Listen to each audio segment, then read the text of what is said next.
Daf Yomi, Tractate Bava, page Ayin Zion, Amud Beis 77b.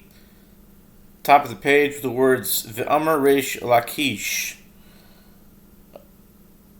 Omer Hayat Rabbi Shimon. Para Nivdes Al Gabe Marachta.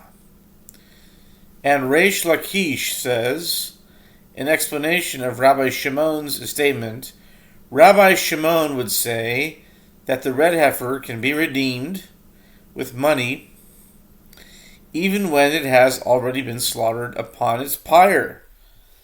In other words, for the sake of purification. That is, for the sake of purification.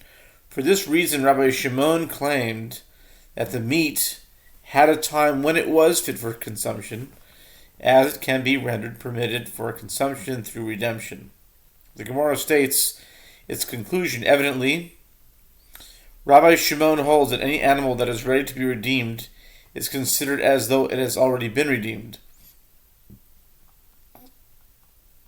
The Gemara discusses the relative merits of the answers provided by Rabbi Yochanan and Reish Lakish. Granted, Rabbi Yochanan did not state an answer in accordance with that of Rabbi Shimon ben Lakish, which is Reish Lakish. Reish Lakish, that the Mishnah is referring to a blemished animal,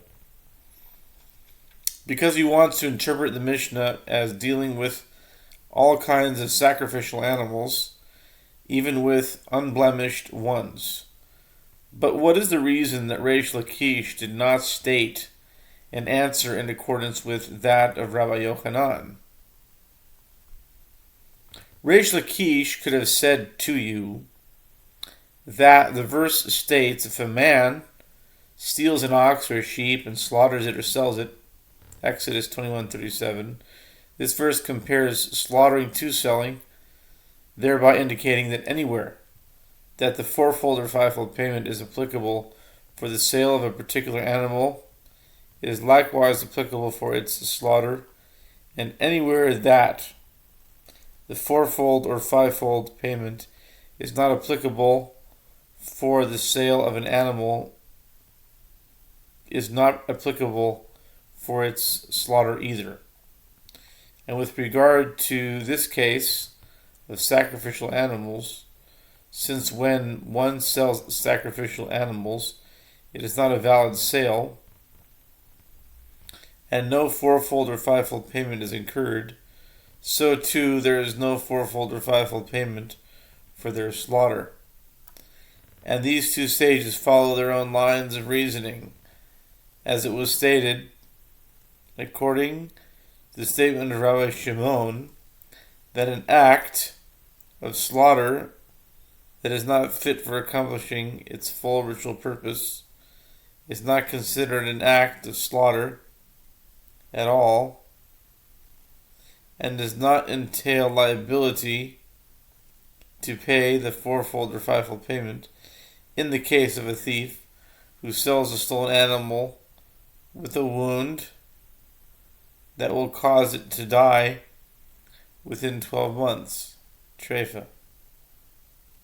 Rabbi Yochanan says the thief is liable to pay the fourfold or fivefold payment if he sells the animal rather than slaughters it.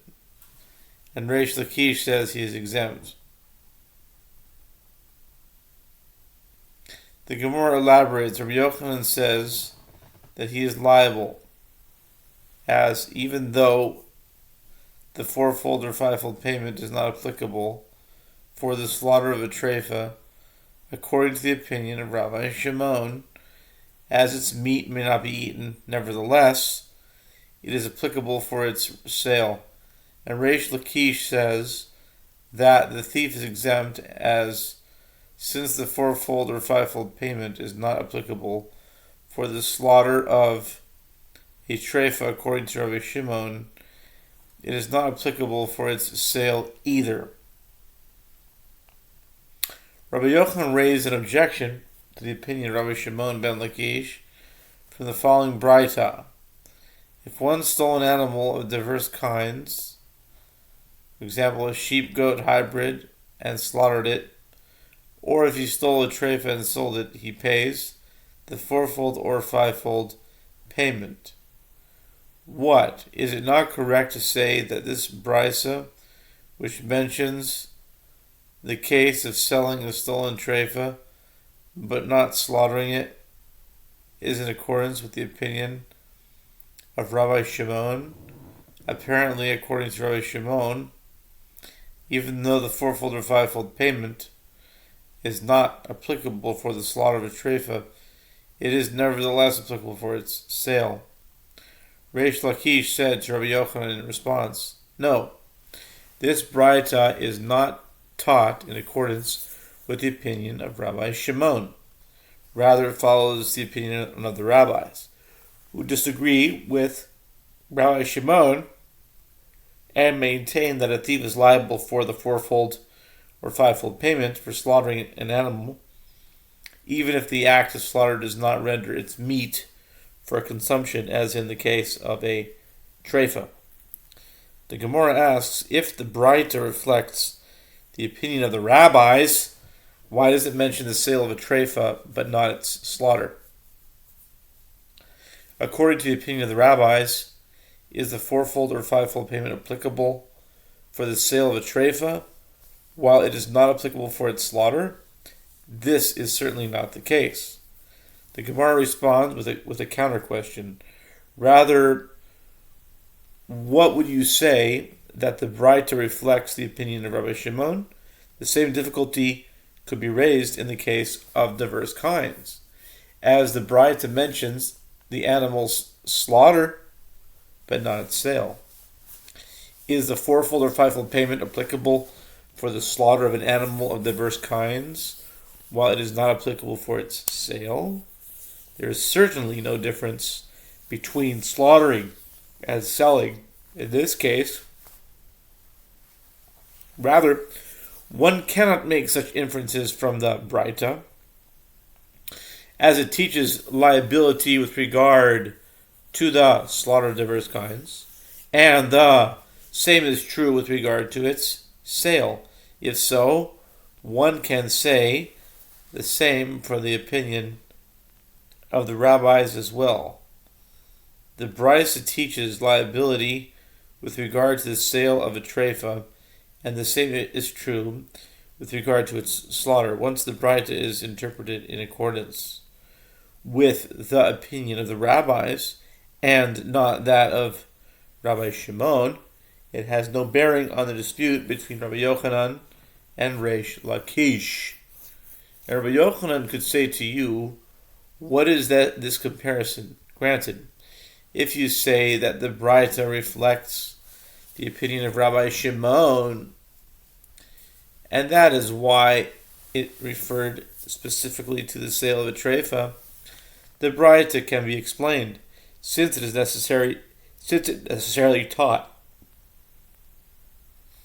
the case of a treifa in only one manner, that of selling. It maintained the same style of presentation and taught the case of diverse kinds in only one manner, that of slaughtering. But if you say that the braita is in accordance with the opinion of the rabbis, there is no reason for it to present just one scenario in either case. Rather, let the braita combine them and teach them in a single sentence.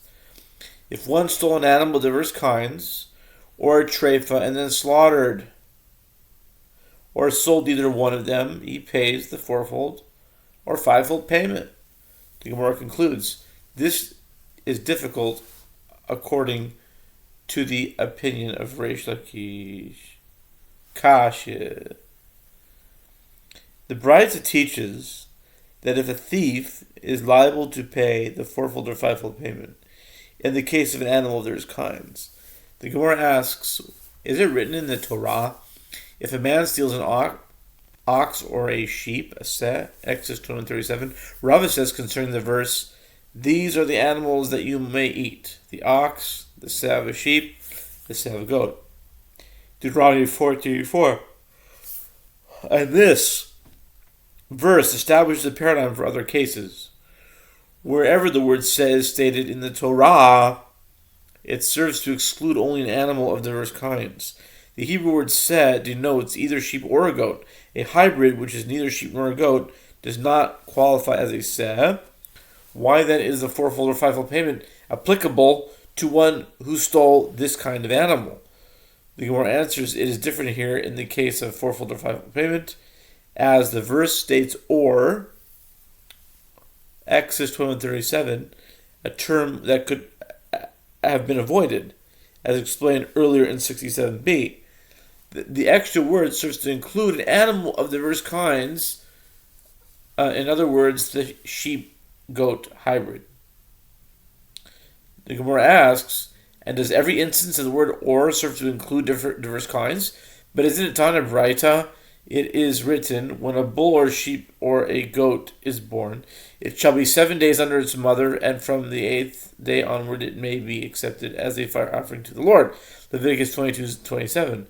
The phrase bull or sheep serves to exclude different kinds, which are an animal of diverse kinds, may not be brought as an offering. The phrase or a goat serves to exclude an animal that resembles another. For example, a sheep that is the offspring of two sheep, but that looks like a goat, or vice versa. Rava said in response, the derivation from the word or depends on the verse in question. Here it is interpreted based on the context of the verse, and there it is also interpreted based on the context of the verse. Here, with regard to theft, the reason the word or serves as an inclusion is that it is written an ox or a sheep, which are two kinds of animals from which you cannot produce different kinds, but as they cannot procreate together, and therefore the word or serves to include an animal of diverse kinds. But by contrast, with regard to sacrificial animals, the reason the word or serves as an exclusion is that it is written sheep and goat, which are two animals from which you can produce different kinds. Consequently, the word or serves to exclude different kinds.